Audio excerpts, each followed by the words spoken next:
Netizen geram. Perilaku memuaskan hasrat secara menyimpang, semakin vulgar dan di luar nalar. Secara terang-terangan muncul grup di platform FB yang berjudul Fantasi Sedarah. Perbincangan di grup ini begitu vulgar, begitupun dengan foto yang mereka unggah. Tanpa malu, mereka memajang foto orang tua, anak, atau saudara kandung yang menjadi pasangan hubungan dewasa yang mereka lakukan. Banyak netizen yang mengaku geli dan jijik membaca postingan mereka, juga sekaligus merasa geram. Mereka pun meminta kepolisian bergerak menangkap admin grup tersebut. Mirisnya, anggota mereka sudah mencapai puluhan ribu. Lantas, siapa sajakah mereka yang tergabung dalam grup tersebut? Bagaimanakah langkah aparat hukum? Namun, sebelum melanjutkan kisah ini, silakan klik like, subscribe, dan tanda lonceng terlebih dahulu agar Anda bisa nyaman menyimak kisah ini.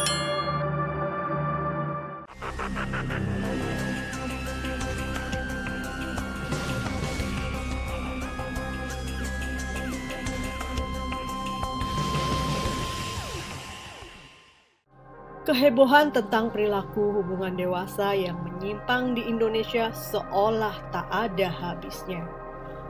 Kali ini mengenai banyaknya orang yang bergabung di grup hubungan sedarah. Data Kementerian Kesehatan pada tahun 2022, jumlah perilaku hubungan menyimpang yang disebut LGBT di Indonesia mencapai sekitar 1,1 juta orang. Jawa Barat menjadi provinsi yang jumlah LGBT-nya menduduki peringkat pertama, yakni 302.000 orang yang menjadi LGBT. Berikutnya adalah Jawa Timur, 300.000 LGBT. Lalu Jawa Tengah, 218 LGBT, DKI Jakarta, 43.000 LGBT, dan peringkat kelima adalah Sumatera Barat, 18.000 LGBT. Data Kementerian Kesehatan itu jauh lebih kecil dari hasil kajian yang diterbitkan jurnal ilmiah UIN Alauddin Makassar, bahwa penganut LGBT di Indonesia mencapai 3% dari populasi penduduk Indonesia yang mencapai 250 juta. Jadi, menurut studi ini, jumlah LGBT di Indonesia mencapai 7,5 juta orang. Beberapa bulan yang lalu, netizen sempat heboh dengan munculnya grup penyuka sesama lelaki di media sosial.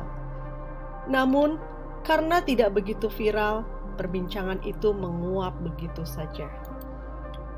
Pada Februari 2025, kemudian media massa dihebohkan dengan pemberitaan sebanyak 56 pria yang ditangkap polisi karena melakukan pesta hubungan sesama pria di sebuah hotel di Jakarta Selatan. Sebelumnya, pada Januari 2025, juga publik dibuat tercengang dengan ditangkapnya sepasang suami istri yang menggelar pesta tukar pasangan alias swinger. Pasangan ini bahkan membuat konten tukar pasangan yang dijual secara daring. Juga kerap menggelar pesta di Jakarta dan Bali. Tak hanya itu, yang membuat publik terbelalak adalah pasangan itu mengelola situs tukar pasangan dengan anggota sebanyak 17.700 orang. Situs ini mempertemukan pasangan suami istri yang ingin bertukar pasangan enak-enak dengan suami istri lainnya. Artinya, sebanyak 17.000 lebih pasangan suami istri di Indonesia sudah terbiasa bertukar pasangan dalam melakukan hubungan dewasa, dan itu diketahui oleh pasangannya masing-masing. Bahkan, mereka bekerja sama mencari pasangan lain agar terjadi pertukaran lawan main. Tentu saja itu sesuatu yang mencengangkan untuk masyarakat Indonesia. Di tengah budaya dan adab ketimuran masih cukup kuat, sesuatu yang tabu itu terjadi dengan fakta angka yang fantastis pula. Belum lagi itu hilang dari ingatan, baru-baru ini Tepatnya tanggal 7 Mei 2025, diberitakan pasangan kakak dan adik kandung di Medan melakukan hubungan sedarah alias incest, dan mirisnya lagi, perilaku incest mereka terbongkar setelah bayi hasil perbuatan mereka dikirim via ojek online ke sebuah masjid. Bayi yang sudah meninggal itu sengaja dikirim ke takmir masjid.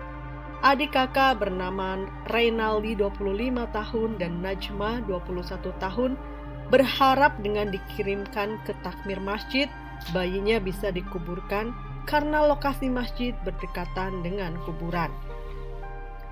Sudah incest diduga menghilangkan nyawa anak pula.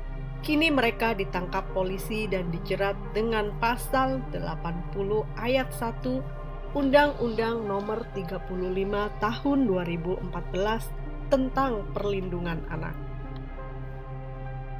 Pasangan adik kakak sedarah di Medan itu bisa jadi hanya letupan dari banyaknya kasus serupa di Indonesia.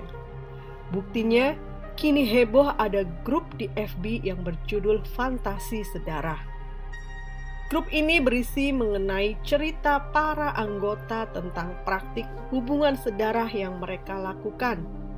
Ada yang antara anak laki-laki dengan ibu kandung, ayah dengan anak perempuan, dan saudara kandung adik dan kakak. Selain cerita tentang pengalaman mereka melakukan hubungan sedarah, mereka juga saling bertukar tips dan cara melakukan hubungan sedarah. Yang membuat netizen merasa mual, jijik, dan emosi adalah beberapa anggota grup menceritakan pengalaman mereka, menjadikan anak mereka yang masih bayi dan balita sebagai objek seksual.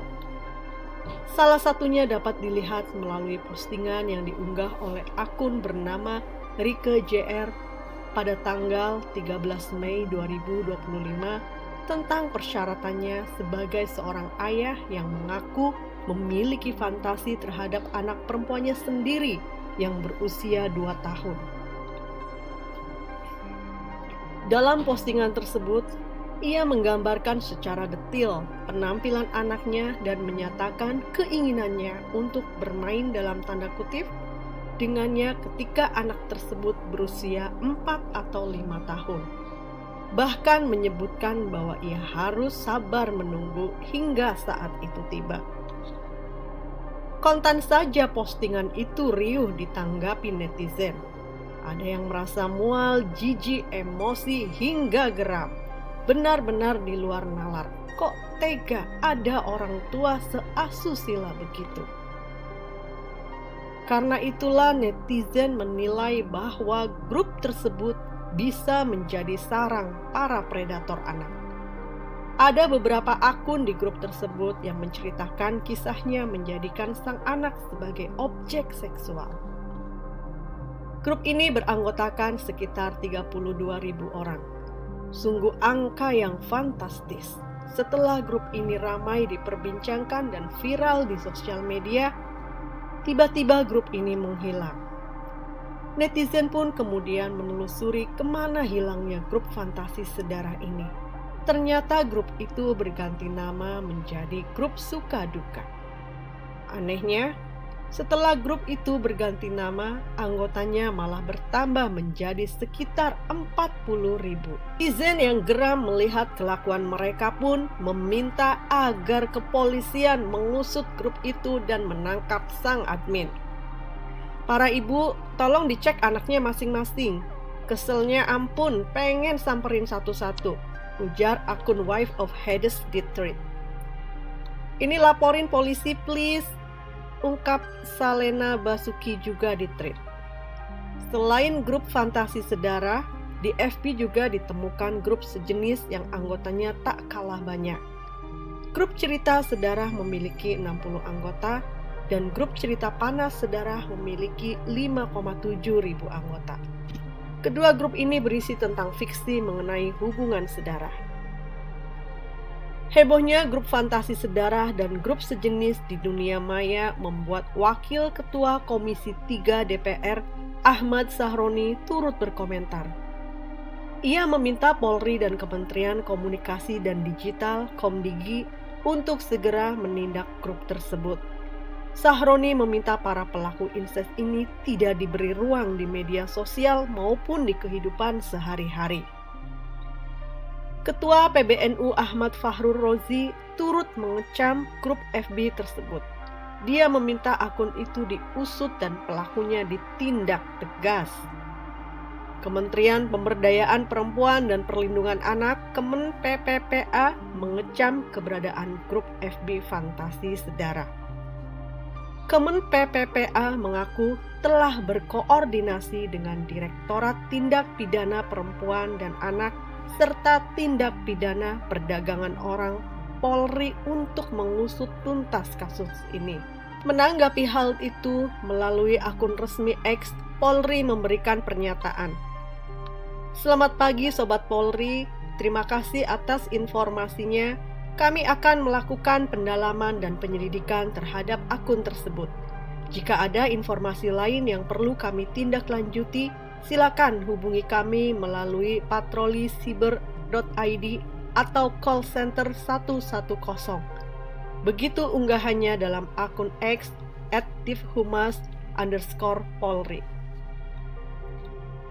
Kementerian Komunikasi dan Digital Kemkomdigi melalui Direktorat Jenderal Pengawasan Ruang Digital Kementerian Komdigi Alexander Sabar menjelaskan bahwa Kemkomdigi telah melakukan pemutusan akses terhadap 6 grup FB berkaitan dengan hubungan sedara.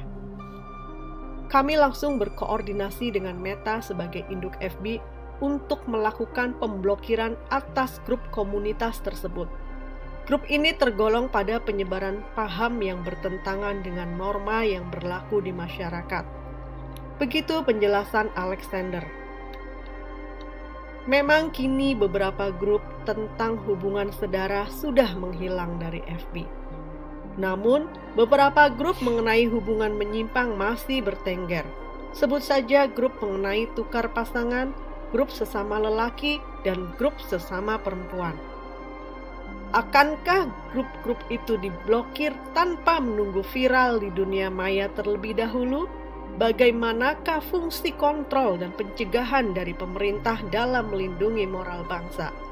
Harusnya itu sejalan tanpa menunggu viral. Baiklah, mari kita tunggu saja.